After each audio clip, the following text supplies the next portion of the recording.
Hello বন্ধুরা, আজকে আমি আপনাদেরকে ঘরোয়াভাবে পিৎজা বানিয়ে দেখাবো। কিছুটা চিকেন নিয়েছি, তার মধ্যে 1 চামচ অরিগানো নিয়েছি, তার মধ্যে 1/2 চামচ নুন আর 1/2 স্পুন সাদা তেল আর একটু 1/2 স্পুন ভিনিগার। এটা দিয়ে এটাকে আর একটু রসুন কুচি দিয়ে এটাকে ম্যারিনেট করে রাখলাম। এবারে এটাকে ফ্রাই করব। এবার একটা প্যান বসালাম, তার মধ্যে কিছুটা সাদা তেল দিয়েছি, দিয়ে এবার সেই চিকেনটাকে আমরা ফ্রাই করব।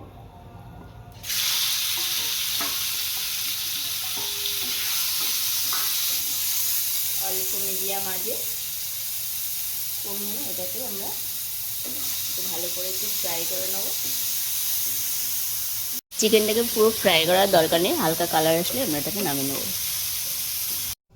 এবার পিৎজা সস বানানোর জন্য হালকা করে একটু সাদা তেল দিলাম, দেওয়ার পর পেঁয়াজ কুচি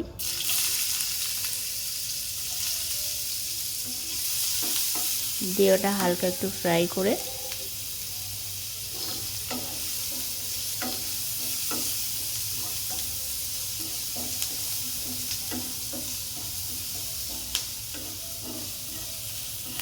রসুন কুচি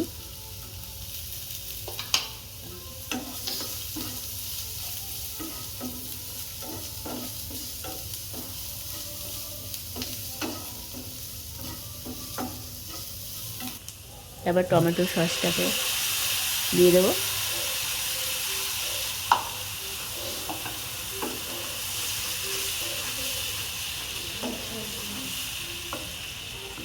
টমেটোর সস দিয়ে কিছুক্ষণ নাড়িয়ে এবার গোলমরিচ গুঁড়ো দিলাম।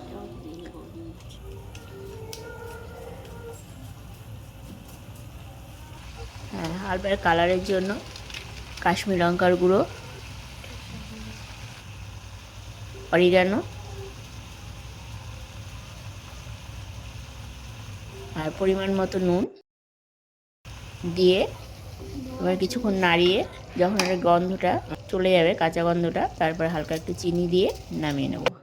বাজার থেকে পিৎজা ব্রেড আমি ব্যবহার করছি, আপনারা চাইলে বাড়িতে বানিয়েও নিতে পারেন। পিৎজার উপরে আমি এখন পাতলা লেয়ার করে পিৎজা সসটা লাগিয়ে নিচ্ছি। বেশি ঘন দেবো না, পাতলা করে দেবো, বেশি ঘন দিলে ওটা কাঁচা কাঁচা থেকে যাবে। ওটা লাগানো হয়ে গেছে। এবার ওটা ক্যাপসিকামটা যে সরু সরু করে লম্বা লম্বা করে কেটে সাইড থেকে সাজিয়ে নিচ্ছি। তারপর পেঁয়াজটাকে ওরা পাপড়ি মতন খুলে ওটাকে সাইড থেকে সাজিয়ে নিয়েছি। এবার চিকেনটা তারপরে সাজিয়ে দিলাম। এবার চিজটাকে এবার উপর থেকে ছড়িয়ে দেবো কুচি কুচি করে।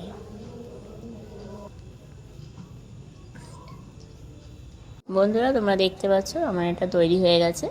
এবার একে আমি গ্যাসের উপরে চুলায় কড়াই বসাবো একটা, তার ভিতরে একটা স্ট্যান্ড দিয়ে এটাকে বসিয়ে দেবো, বসিয়ে ঢাকা দিয়ে দেবো। এবার এটাকে আমরা 6 মিনিট মতন ঢাকা দিয়ে রাখবো জোর আঁচে, তারপরে লো আঁচে আবার 5 মিনিট।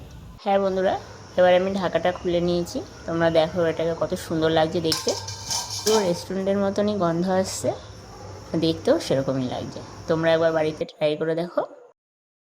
উপর থেকে আমি অরিগানোটা ছড়িয়ে দিচ্ছি। তোমাদের ভিডিওটা কেমন লাগবে তোমরা কমেন্টে অবশ্যই আমাকে জানাবে। ভিডিওটা ভালো লাগলে আমার চ্যানেলে তোমরা সাবস্ক্রাইব করবে।